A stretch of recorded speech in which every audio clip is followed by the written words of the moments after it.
नमस्कार. VAJ academy या YouTube चॅनलवर आपलं सहर्ष स्वागत आहे.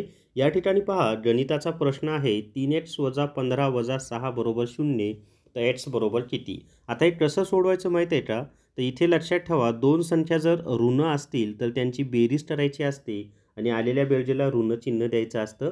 व ऋण 15 आणि ऋण 6 या दोन्ही ऋण संख्या आहेत, मग त्यांची बेरीज करा. 15 + 6 किती होतात? 21 होतात. मग काय करायचं आहे? 3x - 21 बरोबर 0. आता हे ऋण 21 आहेत, पुढे जाऊन धन होतील. मग 3x बरोबर 21. 3 गुणिले 1 पुढे जाऊन भागिले होतील. x बरोबर 21/3. 3 × 7 = 21. xची किंमत किती आलेली आहे? 7 आलेली आहे. जर तुम्हाला MPW रेकॉर्डेड व्हिडिओ कोर्स घ्यायचा असेल तर जर तुम्हाला धर्मादाय आयुक्त ई-बुक विकत घ्यायचा असेल तर प्ले स्टोअरवरून विठ्ठल जोशी ॲप डाउनलोड करा आणि धर्मादाय आयुक्त ई-बुक विकत घ्या. या व्हिडिओमध्ये एवढीच माहिती. आवडला सर्वांनी लाईक करा, शेअर करा आणि VAJ अकॅडमी हे आपलं यूट्यूब चॅनल सबस्क्राईब करा. Thank you very much.